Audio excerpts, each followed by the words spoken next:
दोस्तों नमस्कार। प्रधानमंत्री मोदी खुद तो हंसी के पात्र थे ही, अब उन्होंने पूरे देश को भी वहीं ले जाकर खड़ा कर दिया है।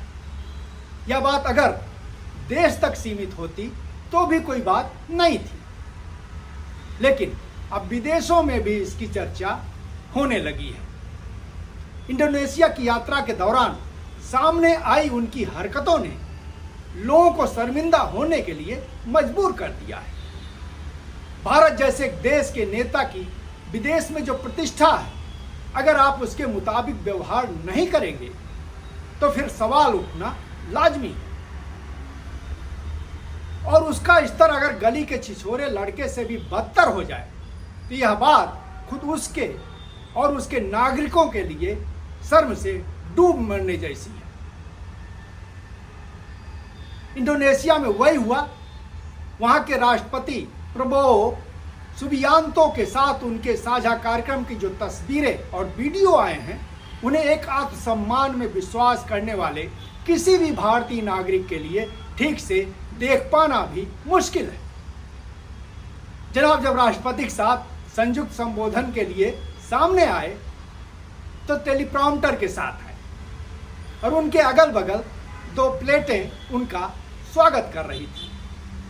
किसी दूसरी भाषा जैसे अंग्रेजी या फिर कुछ और होती जिसमें आपको बात रखनी थी तो कोई बात नहीं थी, लेकिन आपको हिंदी में ही बात रखनी है और वहां भी चंद औपचारिक वाक्य बोले जाने हैं।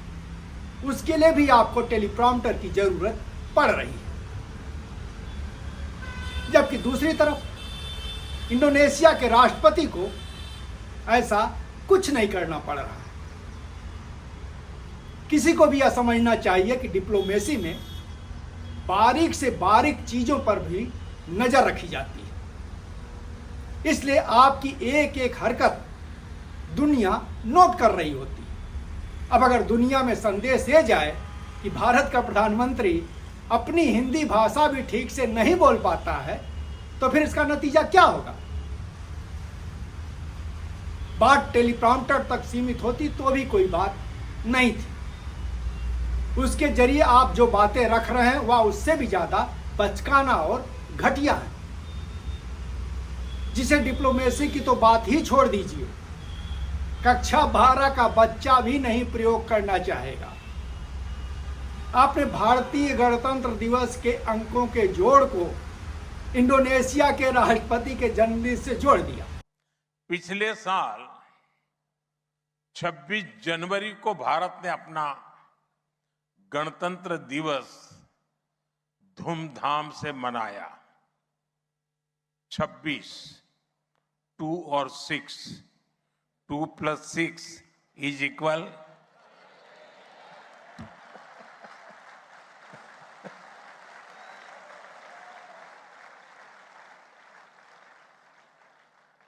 और मेरे मित्र का जन्मदिन भी 17 है, 1+।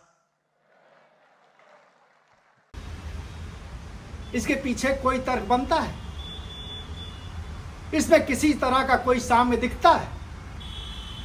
तो फिर इसके जरिए भला आप क्या कहना चाहते हैं, सिवाय इसके कि आप अपनी मूर्खता साबित कर रहे हैं। इन चीजों का इतने बड़े फोरम पर कोई तुक बनता है? कोई बताएगा? और फिर उसके बाद उन्होंने फ्रंट वाली कतार में बैठकर जो हरकत की है वह किसी देशभक्त और प्रतिष्ठित नागरिक के लिए अपनी आंखों से देख पाना भी बहुत मुश्किल है।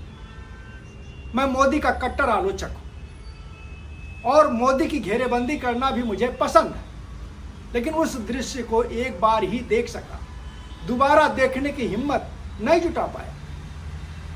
और देखते हुए आप बार बार लगा कि मोदी जी को इससे बचना चाहिए। काश मोदी जी ऐसा नहीं करते, क्योंकि उस समय ऐसा लग रहा था हरकत मोदी नहीं बल्कि उनके रूप में भारत, और फिर इस तरह से मैं कर रहा हूं और मुझे ऐसा करते हुए पकड़ा जा रहा। शायद आप भी समझ गए होंगे मैं किस दृश्य की बात कर रहा हूं। सामने की कतार में उनके ठीक बगल में बैठी महिला से वो जिस तरह से व्यवहार कर रहे थे वह किसी के लिए भी लाज शर्म से मर जाने जैसा था। उस समय की उनकी नजरें और देह भाषा इतनी अश्लीलता से भरी थी कि सामने वाले शख्स के लिए भी उस दृश्य को देख पाना बहुत मुश्किल था। अब राष्ट्राध्यक्ष जैसा कोई व्यक्ति अगर इतनी छिछली हरकत पर उतर आएगा तो फिर समझा जा सकता है कि हमारी डिप्लोमेसी का क्या होगा। अब रही पुरस्कार की बात, तो उन्हें इंडोनेशिया ने भी अपने सर्वोच्च सम्मान से नवाज दिया है। शायद जाने से पहले उनकी यह डील हो गई रही होगी, क्योंकि आजकल अपनी विदेश यात्राओं में पुरस्कार हासिल करना उनके लिए सबसे बड़ा लक्ष्य हो गया। यह बात अब अंतर्राष्ट्रीय मीडिया की सुर्खियां बनने लगी हैं। गार्जियन से लेकर तमाम अंतर्राष्ट्रीय प्लेटफार्मों ने बाकायदा या हेडिंग देकर कि पुरस्कार दीजिए और मोदी को बुला लीजिए, खबरें लगाई हैं। जहां तक रही इंडोनेशिया के सर्वोच्च सम्मान की बात, तो मोदी भक्तों को ज्यादा खुश नहीं होना चाहिए, क्योंकि यह पहले भी देश के प्रथम प्रधानमंत्री पंडित जवाहरलाल नेहरू को मिल चुका है। इसके साथ ही उड़ीसा के पूर्व मुख्यमंत्री और कद्दावर नेता बिजू पटनायक तक को यह हासिल हो चुका है। इसलिए इस पर ज्यादा इतराने की जरूरत नहीं है। जरूरत जिस बात पर गौर करने की है वह यह कि इंडोनेशिया और उसके लोग भारत को बहुत करीब से जानते हैं। दोनों देशों के बीच रिश्ता बहुत पुराना है।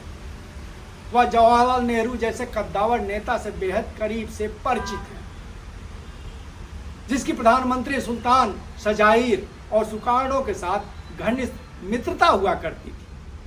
इंडोनेशियाई स्वतंत्रता आंदोलन के नेता सुल्तान सजाहिर को जब एक बार डच सेना ने घेर लिया, उन्हें सुरक्षित निकाल लाने का काम नेहरू ने किया था। इसके लिए नेहरू ने बिजू पटनायक को विमान से भेजा और वह अपने मिशन में कामयाब रहे और उन्हें सफलतापूर्वक निकाल लाए।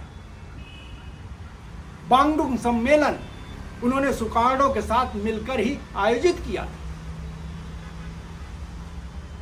इसलिए जो देश नेहरू और बिजू पटनायक जैसे कद्दावर नेताओं से परिचित हो, उसमें आप इस गलीज हरकत के जरिए आखिर क्या साबित करना चाहते हैं? इससे तो यही संदेश जाएगा कि भारतीय नेतृत्व और उसका समाज किस स्तर तक पतित हो गया। हमें नहीं भूलना चाहिए, उसी दौरान अपने भाषण में इंडोनेशिया के राष्ट्रपति बार बार इस बात को चिन्हित कर रहे हैं कि उनका देश भारत और उसकी संस्कृति से बहुत कुछ सीखा है। यानी आपकी गौरव और गरिमा को ऊपर रख रहे हैं, लेकिन क्या आप उसके जैसा व्यवहार कर रहे हैं?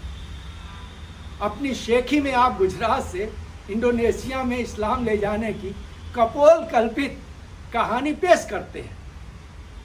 वैसे भी ना आपको इतिहास का ज्ञान है और ना ही भूगोल का।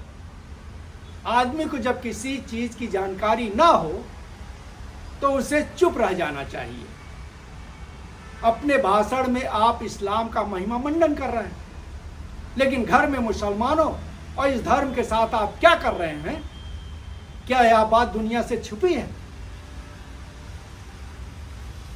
अनायास नहीं, इंडोनेशियाई राष्ट्रपति ने भी इशारे में ही सही यह बात कह दी जब उन्होंने कहा, मुझे भारत की अंदरूनी राजनीति से कुछ लेना देना नहीं, मुझे तो सिर्फ मोदी जी से मतलब है। और चूंकि मेजबान का कर्तव्य होता है मेहमान की तारीफ करना, इसलिए इस रस्म अदायगी में उन्होंने जरूर मोदी की आवभगत में कुछ बातें कही। अभी तो इस ट्रिप में उनके 2 और देशों ऑस्ट्रेलिया और न्यूजीलैंड के दौरे होने बाकी है। देखिए वहां वह क्या गुल खिला के आते हैं। वैसे मोदी जी ने अपनी इन यात्राओं का अब दुनिया में रिकॉर्ड बना दिया है। 13 सालों के भीतर 83 देशों से ज्यादा की यात्रा करने वाले दुनिया को पहले राष्ट्राध्यक्ष बन गए हैं। लेकिन अगर इनकी हरकतें इसी तरह से जारी रही तो देश को जरूर इस बारे में सोचना होगा कि कैसे इनकी यात्राओं पर लगाम लगाया जाए, वरना अगर यह सिलसिला जारी रहा तो दुनिया में भारत की थू थू होने से कोई नहीं रोक सकता है। दोस्तों, आपने पूरा वीडियो सुना, इसके लिए आपका बहुत बहुत शुक्रिया। ये सिलसिला बना रहे, इसके लिए ज़रूरी हो जाता कि आप चैनल को सब्सक्राइब कर लें। आपकी कोई शिकायत हो, किसी तरह का सुझाव या कोई और बातचीत, तो आप नीचे कमेंट बॉक्स में दे सकते हैं, वो हम तक पहुंच जाएगा। बहरहाल एक बार फिर आपका शुक्रिया। नमस्कार।